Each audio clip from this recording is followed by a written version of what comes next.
जय श्री माता जी। हम सब श्री माता जी को प्रणाम करते हैं और फिर बंधन लेंगे।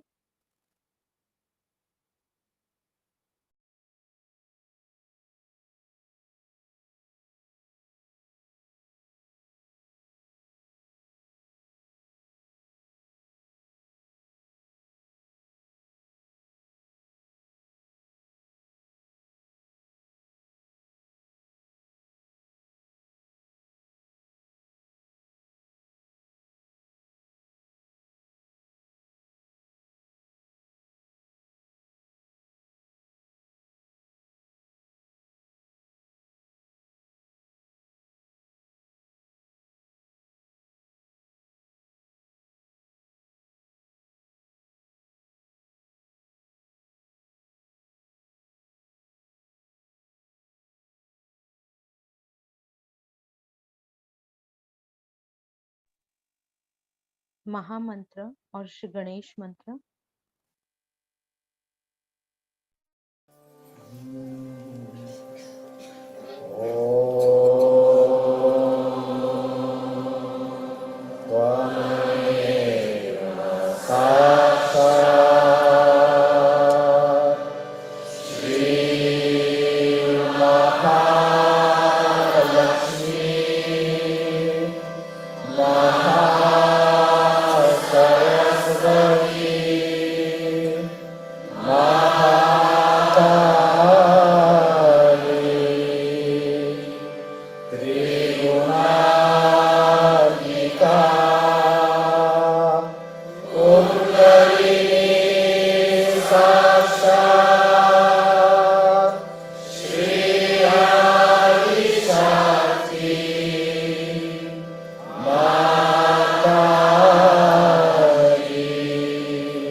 अभी हम संतुलन करते हैं।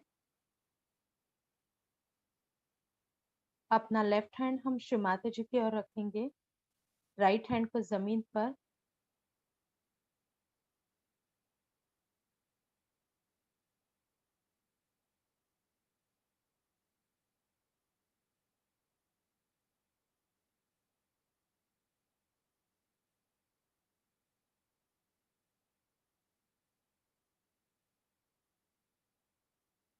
श्री माता जी, कृपा करके हमारे इड़ा नाड़ी में संतुलन प्रदान कीजिए।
अभी अपना राइट हैंड हम श्री माता जी की ओर रखते हैं, लेफ्ट हैंड को आकाश की तरफ करेंगे।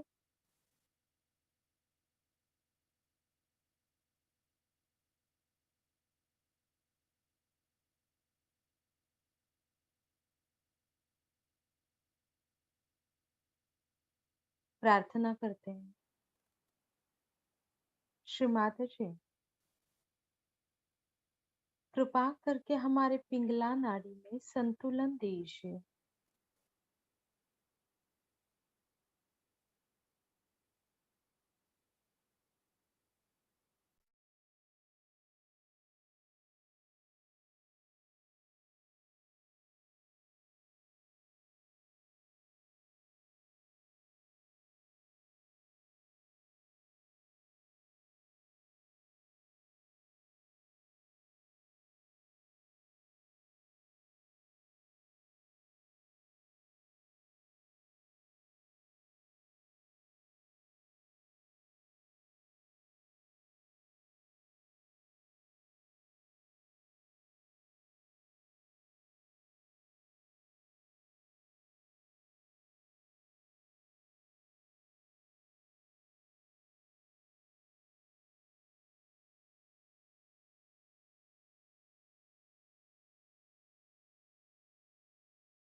अपना लेफ्ट हैंड हम लीवर पे रखते हैं।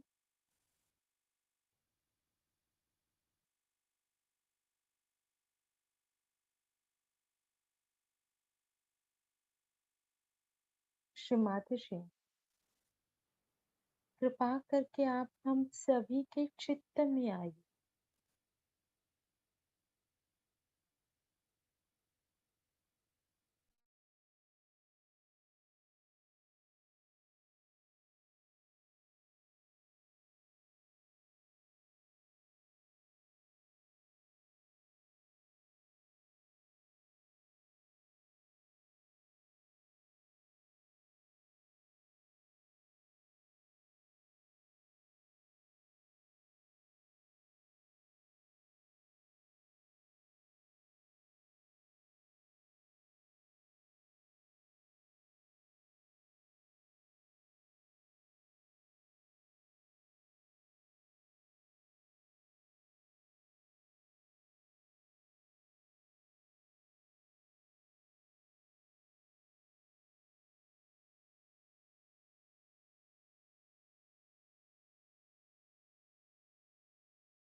अपने दोनों हाथ अभी हम सामने रखते हैं।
अभी हम श्री माताजी की अमृतवाणी सुनते हैं।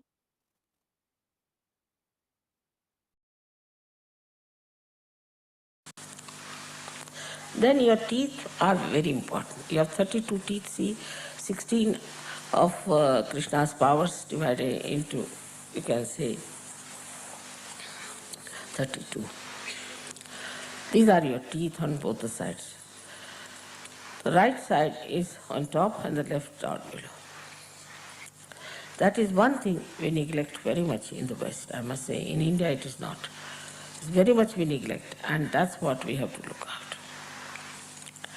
The reason for neglect is that, I would say, is laziness, must be the laziness.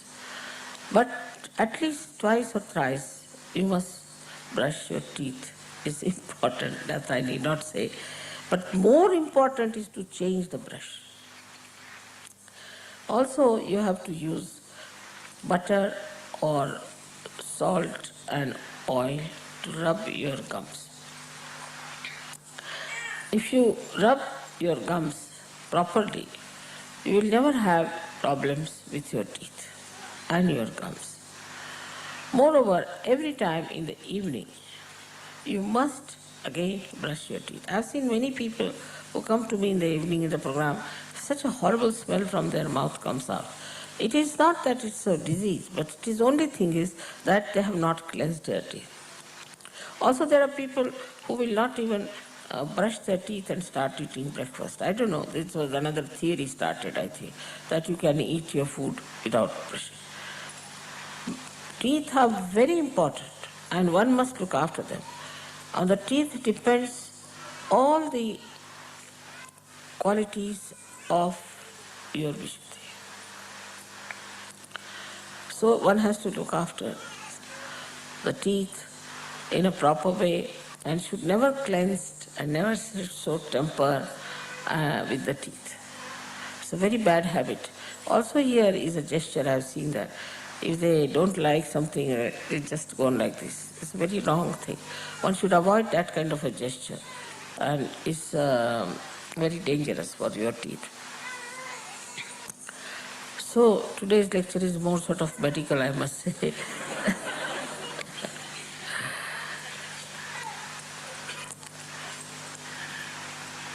A person who is spiritually endowed has an expression which can never be aggressive.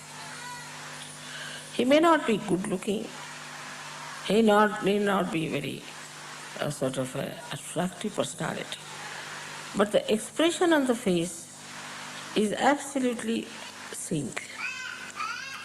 That is also the blessings of Shri Krishna. I have seen people after 1 year of realization, and I was surprised how their faces were changed that I could not recognize them who they were. The whole thing becomes absolutely mild, soft, peaceful, and very joyous. All the qualities of Shri Krishna can be expressed on your face. You can be sometimes mischievous to look at. So many expressions of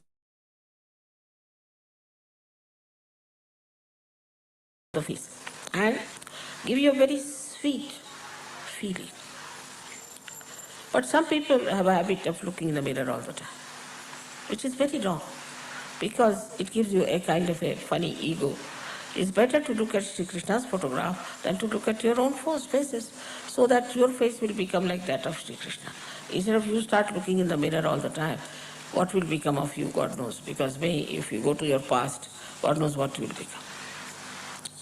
So also I am thankful to psychiatrists that they don't like narcissism.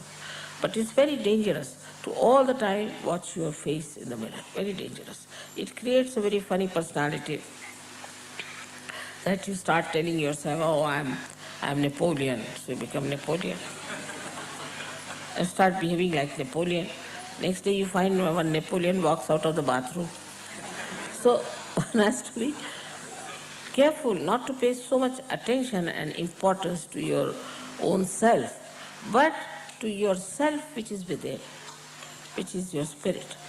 And if you look after that side, then all these things will happen in such a beautiful manner. Also the hair are looked after by Shri Krishna. Now, you see, you know that he's very fond of anything that is like butter. So you have to put either butter or oil or something in your hair. If you don't put it, you will become bald. It is after all a karma phal. If you don't put oil, you will become bald.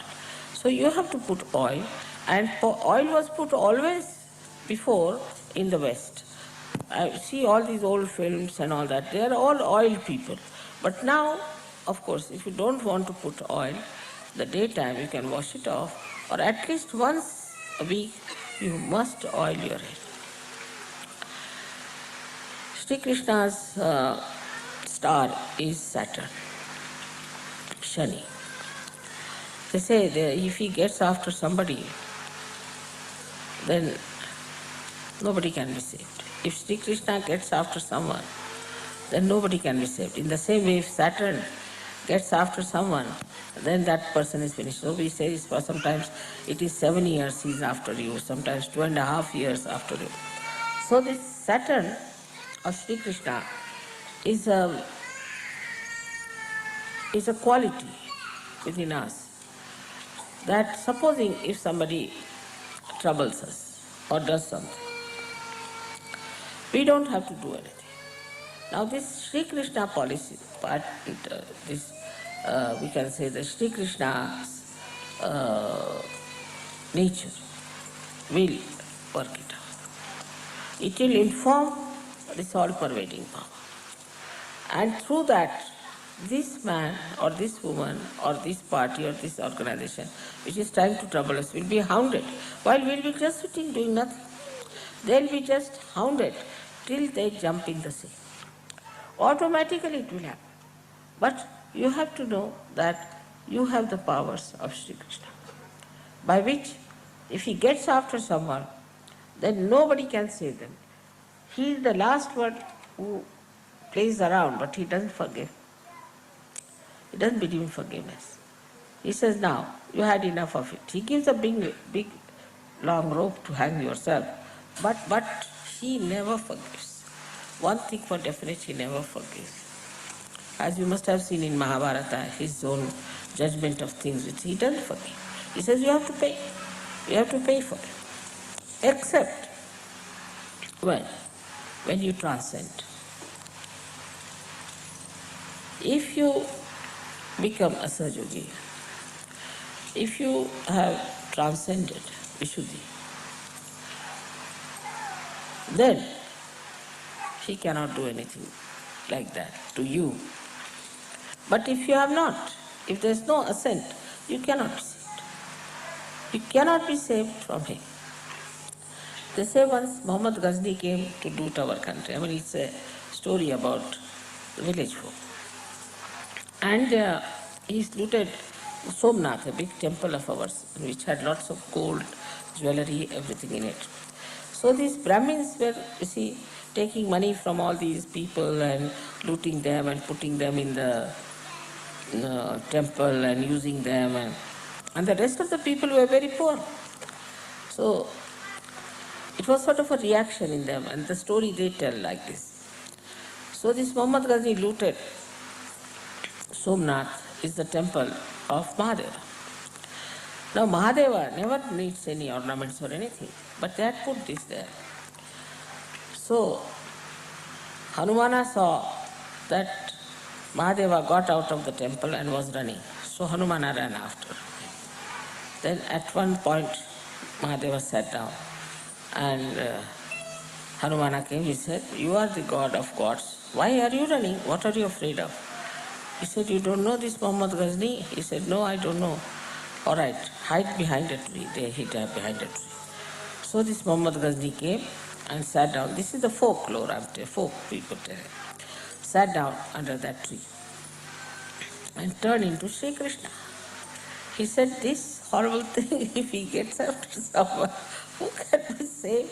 Under my nose, these Brahmins were making money and all that, putting it in Somnath temple, which was not to be done. I couldn't do anything, so he came. And with this fellow after me, I cannot be saved either, so I am running away from the temple. So this is the story given by the villagers, but which shows that if Shri Krishna is after somebody, then nobody can save that person. He has to run away. Because he has so many tricks and so many styles that you can't get out of it. He'll use his brains in so many manners, and that he'll put that person right who is trying to trouble you. So you must have complete faith in the powers of Shri Krishna, which is within yourself, which is being aware. And also, if you have ascended fully out of this, then he will not trouble. But if you have left Vishuddhi, he will trouble you, definitely. If you have left Vishuddhi, Shri Krishna will definitely trouble you. And be careful. So get rid of your left Vishuddhis now. That's very important. Because then Shri Krishna will take your test and will make you so miserable that you will not know why. Mother, you see, I did this puja, I did this, till they see now this is the situation in my family, this is what happened. All right. Are you a Catholic? Yes. Feel guilty? Yes. So have it. What can I do? Shri Krishna cannot be controlled by anyone. He does whatever he thinks proper, and he is meant to really punish much more than the mother, I get it. They say that she's Ati Raudra, Ati Saumya. She's the one who is very hard and also very, very soft. But up to a point, he is not. Nothing can convince him. Once you get into his control, then he'll see to it that you are put right. Left, right, anyway, he'll make you all right. So one thing is there that you should be sure that you should have your Vishuddhis all right, first of all, and also that Shri Krishna manifesting on others. You don't have to do anything. He'll look after you, everything and work it out. But left Vishuddhi is a disease of the West.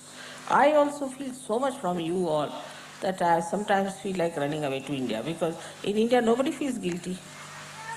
They don't believe in feeling guilty. What is there? We have not murdered anyone. Why should we feel guilty? Here it is a disease with everyone. I feel guilty. I don't know who has introduced this idea. Maybe this Catholic Church, but carried too far. So then, we come to the Virata's point, is here. Before that, we have to cross the Hamsa. Without that, you cannot reach the Virat point. So, Hamsa is, as you know very well, is the discretion, divine discretion, which must be within you. Once you develop that, then you don't commit mistakes. You never commit mistakes. Mistakes in the sense you don't do things which are again pushed back on you or for which you have to pay. It's just a very straightforward life. It's so, it's so. With this discretion, absolutely you have a complete understanding as to what has to be done, what not to be done. And if that is established, a discretion is established, in many Sahajogis, I must say, discretion has come even with the left Vishuddhi. Even if they have left Vishuddhi, they have this discretion. They know what is right and what is wrong. With that divine discretion, the first thing that happens is that people get impressed by you. It's real collectivity. It impresses the collectivity. A person who has divine discretion, people immediately see the wisdom of that person and think, see now, this man, how could he be? He's so young, how could he be? He's such a child, how could he be? So this divine discretion, which is the, here, Hamsa Chakra's speciality, when it starts manifesting, then automatically you impress the collectivity. This is a very important point one has to know. While introspecting yourself, you just see if you have developed this quality of divine discretion or not. For example, there are many I have seen when they come to the program, they come and tell me, Mother, some Sahajogi told me that you have a bhoot. Have I got a bhoot in you? I said, not at all. How can there be any bhoot in you? He may be happy. But the divine discretion is not to tell him just now, but to remove it. So divine discretion gives you a complete understanding. What is the way to handle another personality? What is the way to handle a collective? How to talk to others? How to impress on them the right things?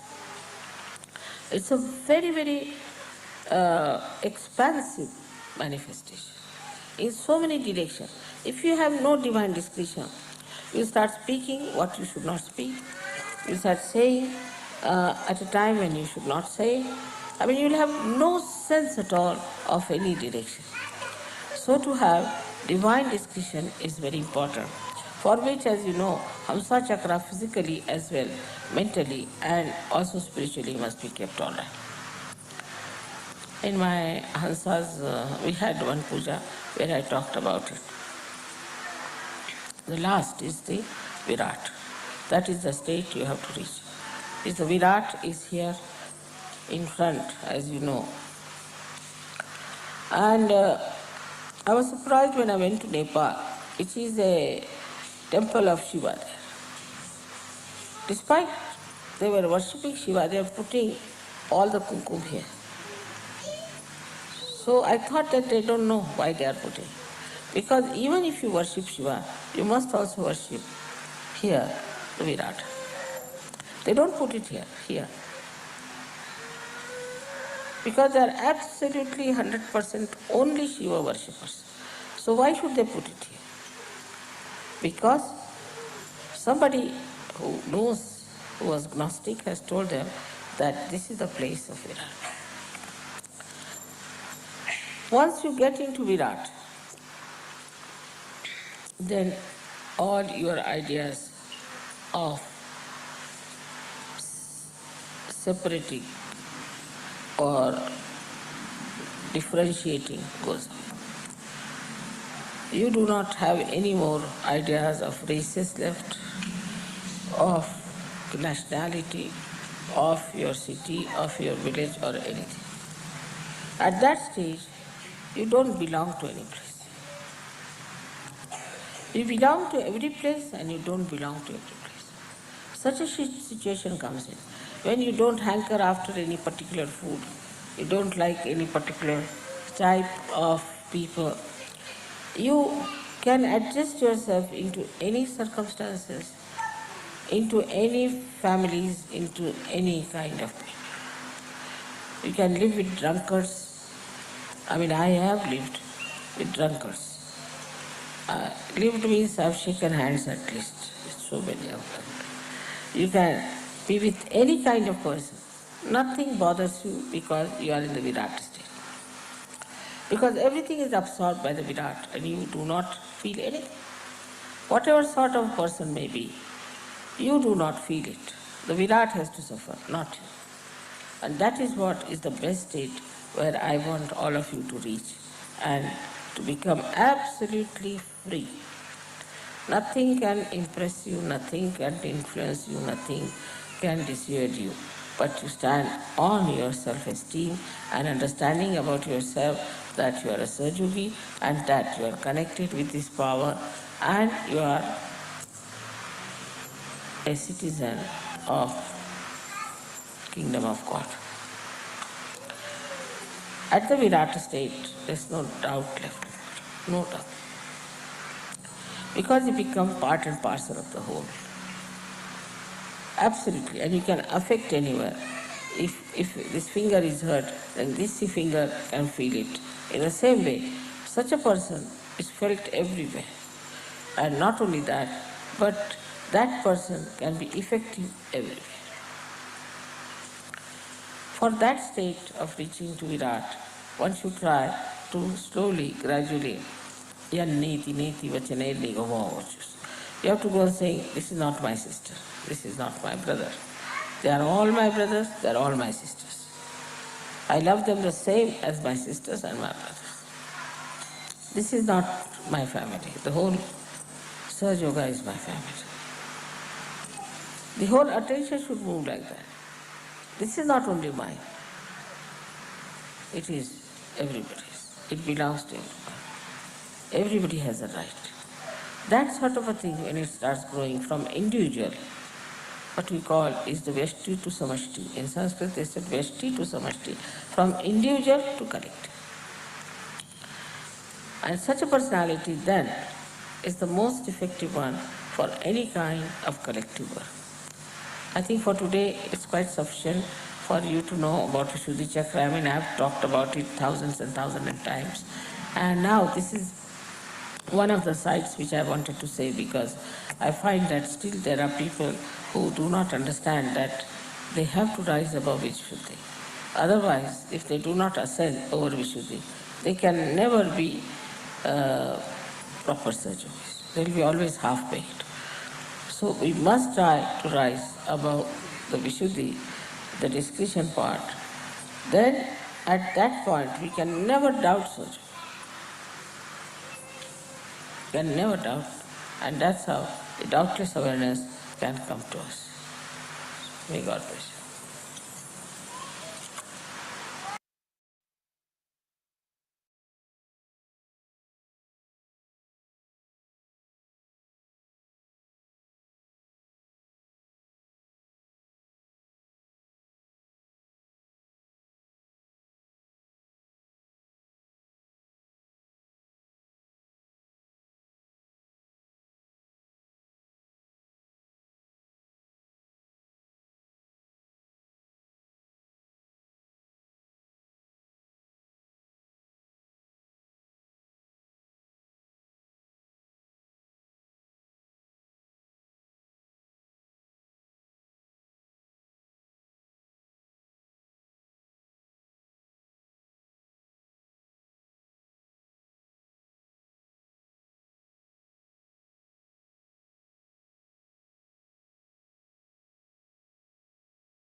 Shri Mata जी, आपके श्री चरणों में हमारा कोटि कोटि नमन।